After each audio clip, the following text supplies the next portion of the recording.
to find here in the States? Australians.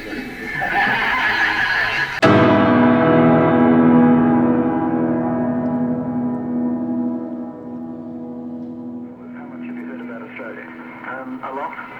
Sir. It's warm and sunny.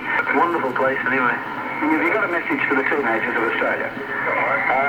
Yeah, we'll see you when we get there, we hope. And, thanks for buying all our records. And we're looking forward to the trip. Thank you.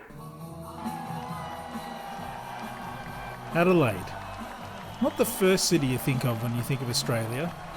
And if you manage the biggest and most in-demand band the world has ever seen, well, Adelaide doesn't even enter your head.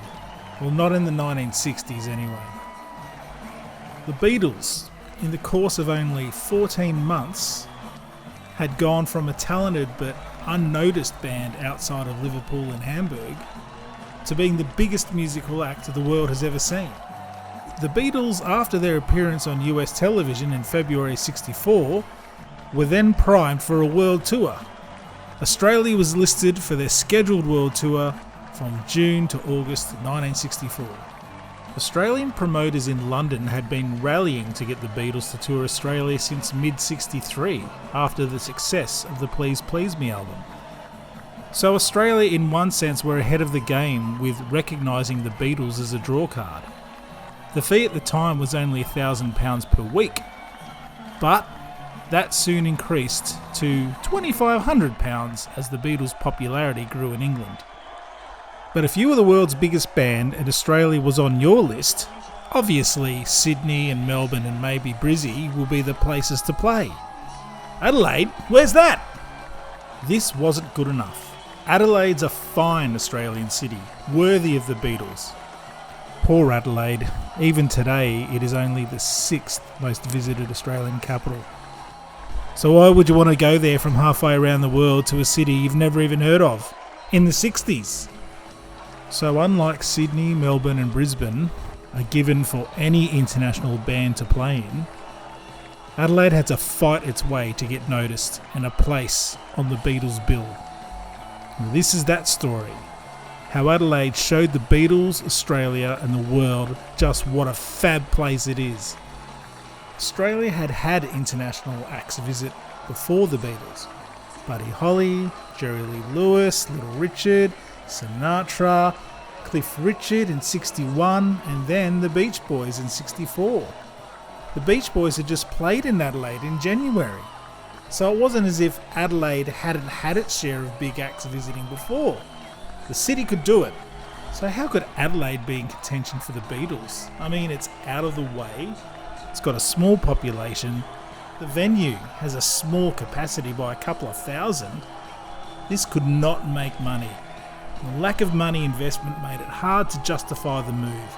It's just too risky. We don't want the embarrassment. But lucky for Adelaide, there were some movers and shakers who knew better. Adelaide radio personality Bob Francis said, "Stuff yous all. Adelaide is good enough and we're going to get them. And I'm going to start a petition."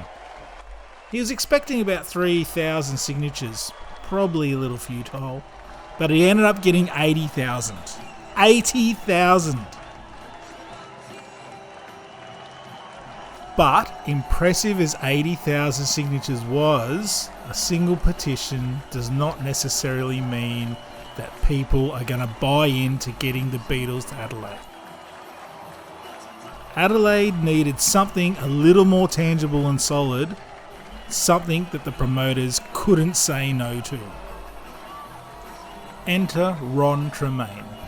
The 24-year-old local lad decided to take Bob Francis's actual petition to Melbourne and throw it in the face of the tour organiser, Mr. Ken Brodsniak. Was Mr. Brodsniak moved by this? No.